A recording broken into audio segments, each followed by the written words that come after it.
Welcome to the deep dive.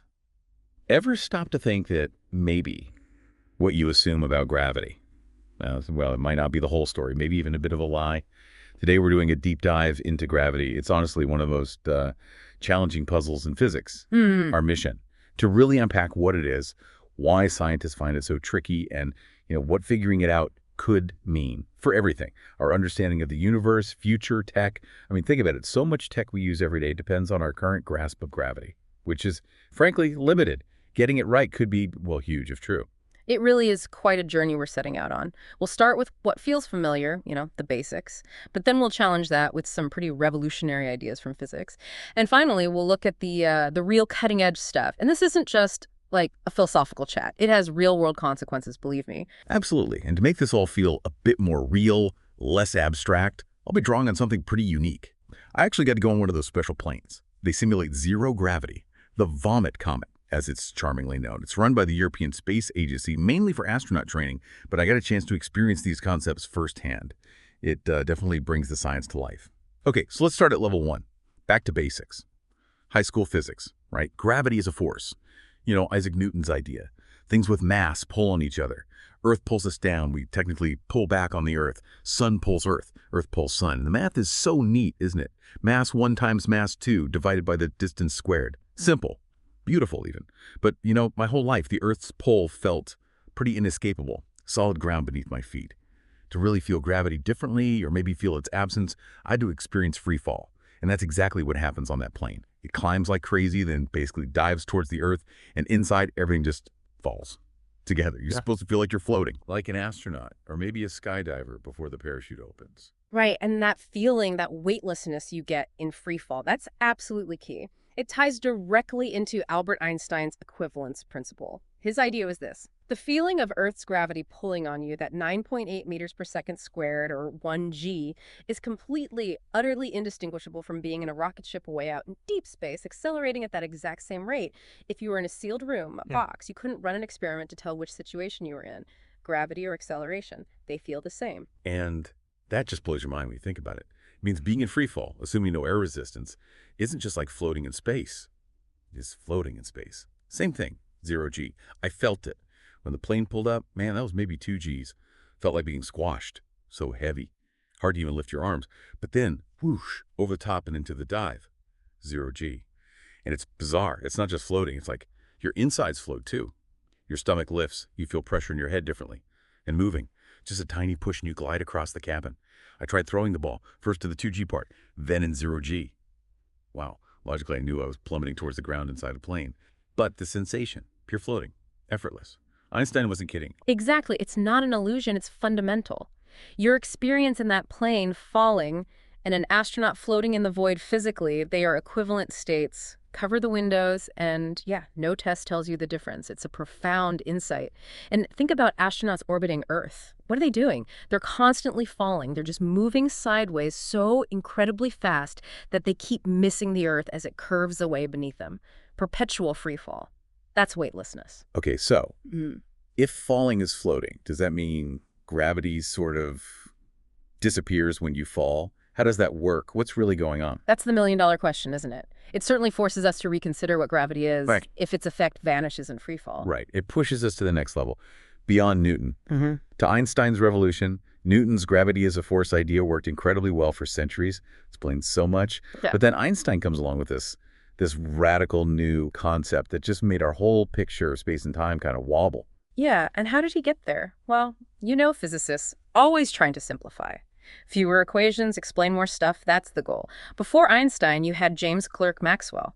He did something amazing, unified electricity and magnetism, showed they were two sides of the same coin, and out of his equations popped this prediction. Light is an electromagnetic wave. Okay. But the shocking part, it always travels at the same speed. Constant, no matter how fast you're moving when you measure it. That was deeply weird. It flew in the face of intuition and Newton's physics.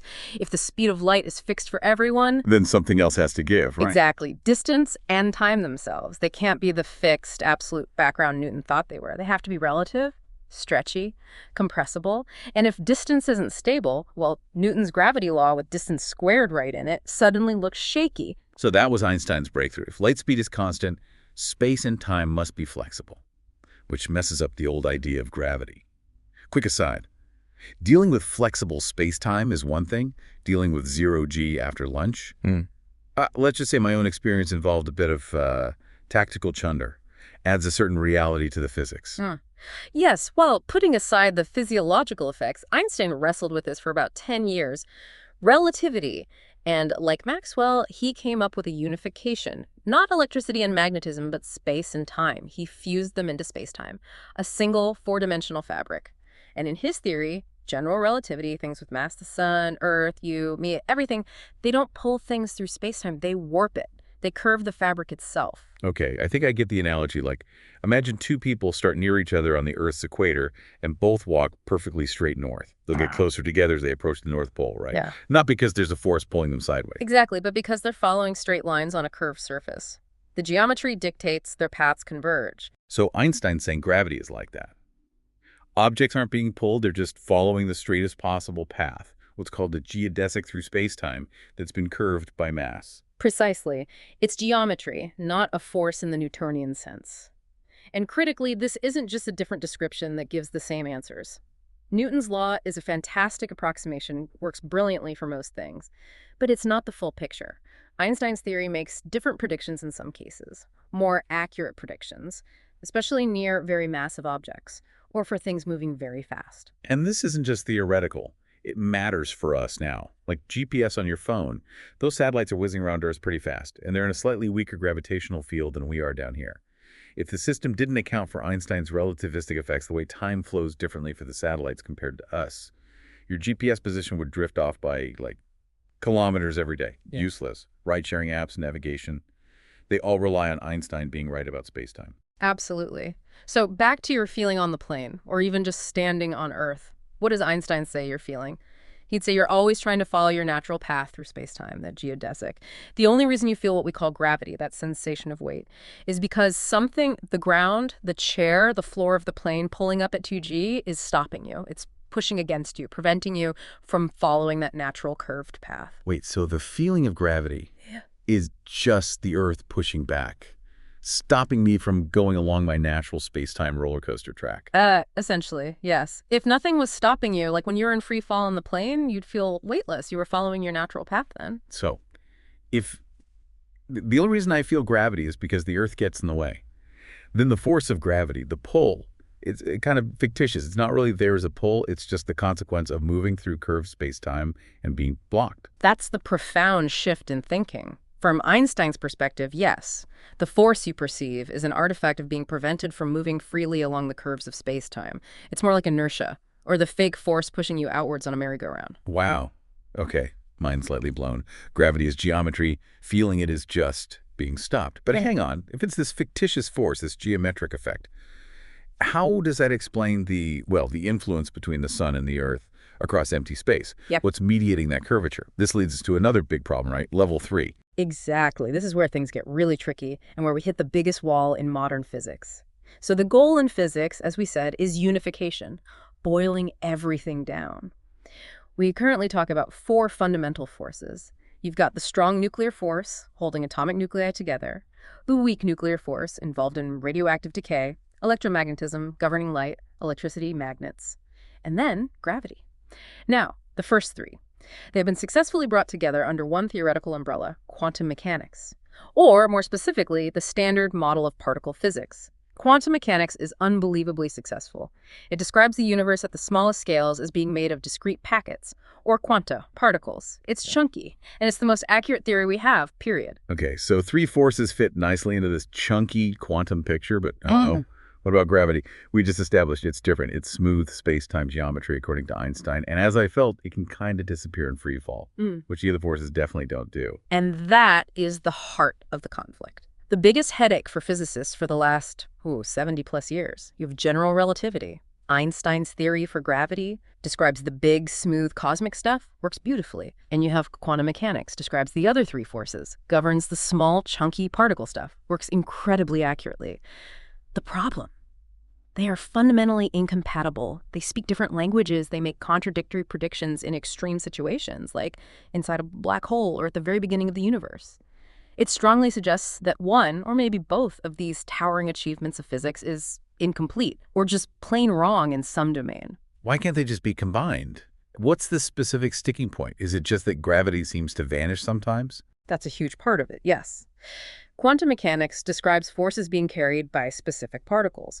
Electromagnetism has the photon, the strong force has gluons, the weak force has W and Z bosons. These particles are the quanta of the force fields. They can't just disappear.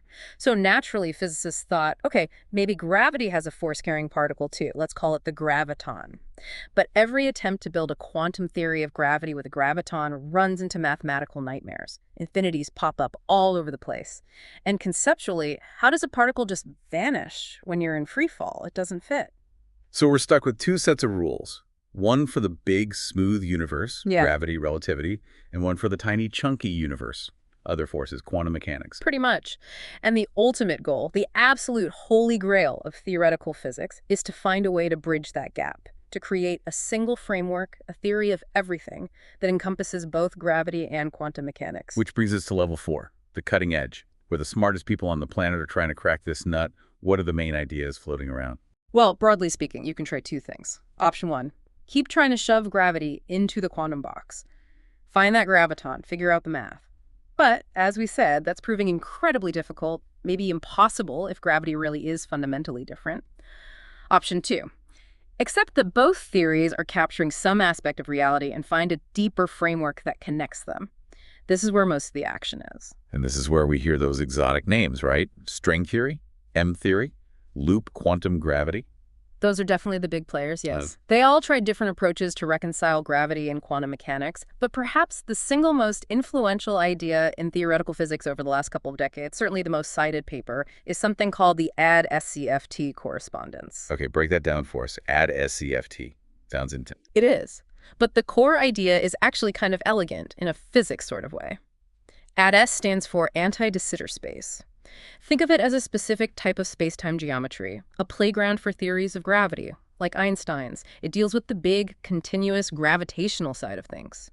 CFT stands for conformal field theory. That's a type of quantum field theory. It deals with the small, chunky particle side of things without explicitly including gravity. So big gravity stuff, ADS, and small quantum stuff, CFT. And the correspondence part. That's the magic, the slash in AD-SCFT, if you like. It represents a mathematical duality, a dictionary. It suggests that a theory of gravity in this AD-S spacetime is mathematically equivalent to a quantum field theory, CFT, living on the boundary of that spacetime. It's like saying a complex 3D gravitational reality could be perfectly described, like a hologram, by a simpler 2D quantum theory on its surface. Whoa! So gravity might not be fundamental itself, but somehow emerge from the quantum stuff happening on the boundary. That's one interpretation people are exploring, yes. It hints that gravity could be related to things like quantum entanglement, these weird correlations between quantum particles within the CFT. The more entanglement, maybe the more space-time emerges on the gravity side. Okay, that's seriously complex. Yeah. And I'm guessing it's not a finished theory. It has limitations. Oh, absolutely. It's incredibly difficult math, often relies on simplified models or specific assumptions that might not perfectly match our universe. There are huge parts we don't understand, but it's the first solid mathematical thread we've found that directly links a theory with gravity to a theory without gravity.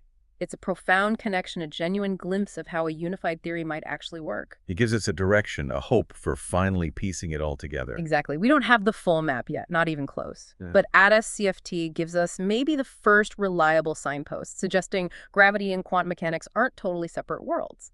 If we can really understand this link, well, who knows what we could explain. Black holes, the Big Bang. What a ride. Seriously. From Newton's apple, basically, to Einstein's space-time curves, and this huge clash with the quantum world, and now these mind-bending ideas like AD-SCFT trying to bridge the gap. It really makes you appreciate the scale of this scientific quest. And having felt that zero-G, it just makes the question, what is gravity, feel so much more immediate, you know?